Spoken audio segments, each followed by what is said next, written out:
Have you ever noticed how some people can talk for hours and still people are glued to their every word?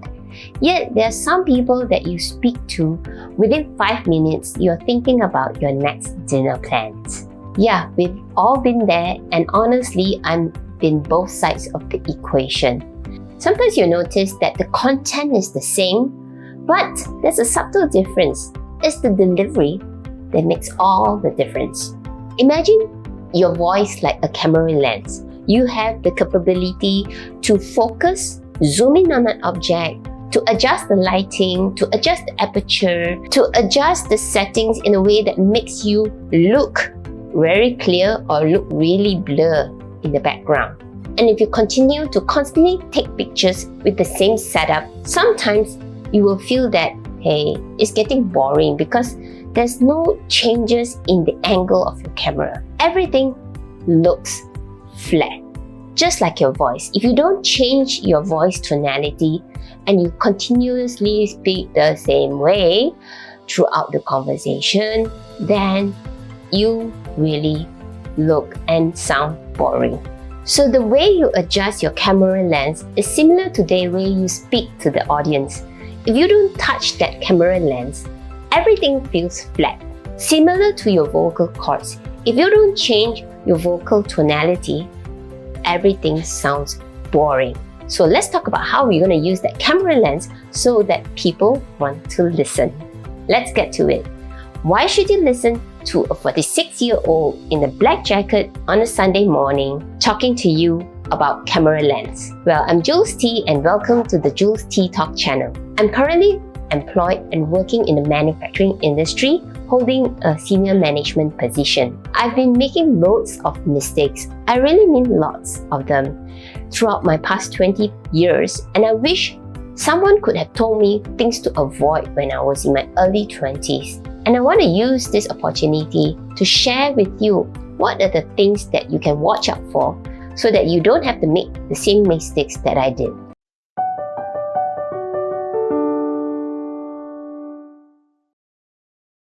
I remember attending this meeting once. There was a speaker coming from overseas, a really brilliant person, somebody who is really knowledgeable on a topic that I was super interested about. But the moment he opened his mouth, things changed. Because he was speaking in teaching mode, everything was so monotonous, his voice was always the same, and there wasn't any excitement in his voice. And within 5 minutes, I just felt that maybe this is a waste of my time because I got so bored, I couldn't stop my brain from wandering somewhere else. Just like our vocal cords, if you don't use variety in our vocal tonality, everything will feel so boring because it's always the same. If you don't change your voice tonality, then your audience attention span will be very, very short. It's just like you watching a 2-hour movie, but all in the same angle. There is no changes in the angle, there is no zooming in, zooming out, everything is the same. And you just feel that, sitting here for 2 hours watching the same thing, I wish I'd be doing something else. If you treat your voice like a camera lens where you can zoom in, zoom out, adjust the lighting, adjust the aperture, then you'll be able to make your story come alive. Let me show you how. Okay, let's talk about zooming in. Imagine you are in a garden of flowers, and the subject of the day is focusing on bees, and you see a couple of bees flying around. So you want to zoom your camera lens towards this bee, and it goes really, really close to the bee to the extent that you can see it's putting its straw into its flower, taking up the nectar. You can see its eyes moving, you can see its wings fluttering, the colors of the body, there's some fur on its body. You know, it's so interesting that you're mesmerized with it. Let's link it to your voice. It's pretty much similar. When you want the audience to really listen and lean on your message, if this message is really, really important and you want them to really get the main point, then you start to slow down. You start to lower your voice. And that is what Martin Luther King did when he delivered I Have a Dream speech. When he touched the word dream, notice that he slowed down. And by slowing down, people actually catch on to that concept of his dream. Similar to when you want to deliver a message to your audience. You're speaking really fast and people are just listening on, but when you reach to a point where the point is really important and you want them to hang on this point, then you slow down, lower your voice. And that's where people will start to lean on and hear what is exactly the message you want to deliver. That's the power of zooming in. Now, zooming out is the entire opposite effect. This is when excitement is in. You can feel that the room is jumping with excitement, music blasting out. And this is the exact kind of feeling when you go into Apple keynote speech where Steve Jobs is presenting and launching his new product. You can see the camera lens will zoom out and everybody is making a lot of noise. There's excitement in the room and he unveils his latest product. You can feel that he's speaking fast. He's so excited and he gets the room all pumped up. And that's the power of zooming out, where you speak fast, you speak in a loud voice, you have excitement in your voice. And there's another setting in your camera lens called the light adjustment. So when it gets really, really bright, your voice goes really, really high, that's where you're really excited and you want to tell people something that's really interesting. And then when you're talking about something really serious, the camera lens gets darker, there's less lights going into your camera lens, the room gets dimmer, things get serious, mysterious. That's when you slow down and your voice lowers down. And that's how Oprah Winfrey delivers her speeches.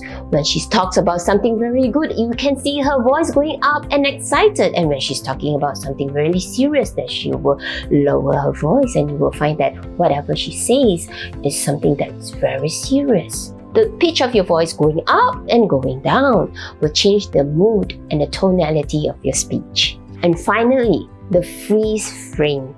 Sometimes when the camera is moving and suddenly it stops, zooms in on something, it freezes the screen, everything is not moving. That is similar to your voice. Pausing because you want to wait and create an impact to your speech. Remember the comedian Kevin Hart? Whenever he made funny speeches, the kick of it isn't the joke itself. Most of the time, is the pauses before the punchline. The pauses create that effect. I'm waiting for it, POM! That's the effect of pauses. That silence itself creates the curiosity that something big is coming. So it's important to put pauses into your speeches. Hence, it's important when you take a movie, you pause for a while on certain screens. You don't just move around everywhere because you want the audience to wait, there's something coming. That's the power of a pause. So let's try all these methods together. When we are zooming in on something, we'll slow down.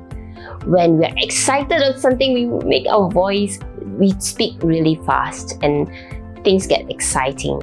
Or we switch the light adjustments where it's brighter and we talk in a higher pitch, and when it gets darker and serious, we talk with a lower pitch. Or we pause at certain parts of the sentence to create an impact to your message. In the beginning, I thought all this is really over the top. Just to deliver a message, I need to think about focusing in, zoom out, light adjustments and pauses, freeze of the frame. Oh, that's too much for me. But when you consciously and intentionally practice that, after that repetitive exercise, you will find this really easy and it comes to you pretty naturally because it feels like, this tone sounds right. This pace sounds quite right and fits the mood. This voice tonality, that is what it should be when I'm excited. So here's the takeaway. Don't treat your voice like a single setting. Treat it like a camera lens where you can adjust the modes of your vocal tones. whether you want to make it loud, soft, fast, or there's a pause in between. Use it well. Change the settings in your vocal cords, and you will see that your message creates a larger impact. When you learn to master your vocal tonality, then you're able to direct an experience in your message. So think about it. From Martin Luther King to Oprah Winfrey to Steve Jobs, the voices that we remember most are the ones who know how to play with their vocal tonality. If they can do it, so can you.